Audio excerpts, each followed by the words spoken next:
Elizabeth's scream tore through the hospital room, raw and desperate, followed by the fragile cry of a newborn. The sound hit Alexei like a shockwave, not because he feared it, but because he had never heard anything so alive. A nurse placed a tiny bundle into his arms. Sophie Mason, his daughter. Alexei, Andrew Mason to the world, stood frozen, staring at the impossibly small face nestled against his chest. Her skin was soft and new to the world. Her fingers curled around his thumb, barely the size of a matchstick, yet strong enough to anchor him in place.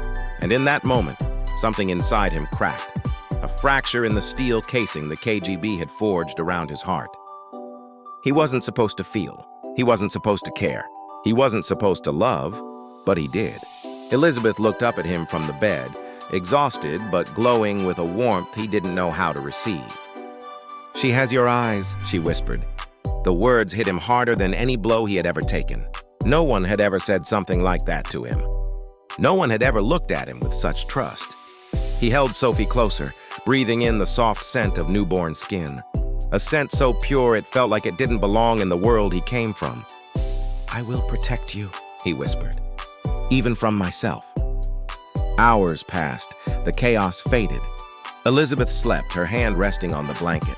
Sophie lay in her crib, wrapped tightly, her tiny chest rising and falling in peaceful rhythm. Alexei sat in the corner watching them both.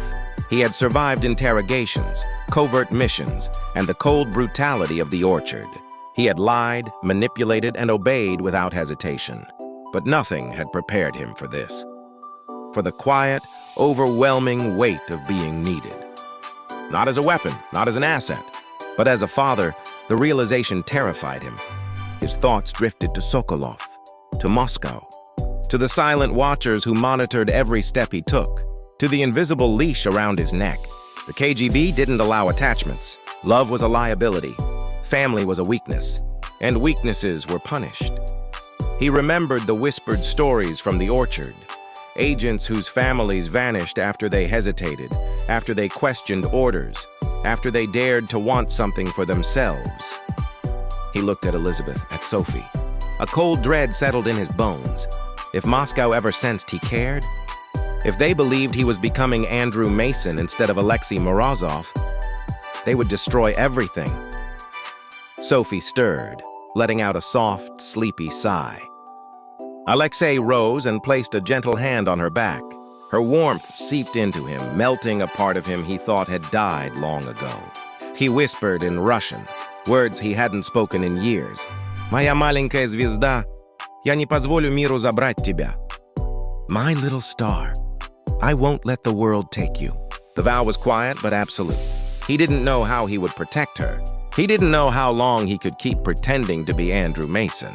But he knew one thing with terrifying clarity. He would let the world burn before he let Moscow touch his daughter. As dawn crept through the hospital window, Alexei felt something he had never felt before. Hope. And he knew hope was the most dangerous thing a spy could carry. Because hope made you dream. Hope made you hesitate. Hope made you human. And humanity was the one thing the KGB could never allow him to have.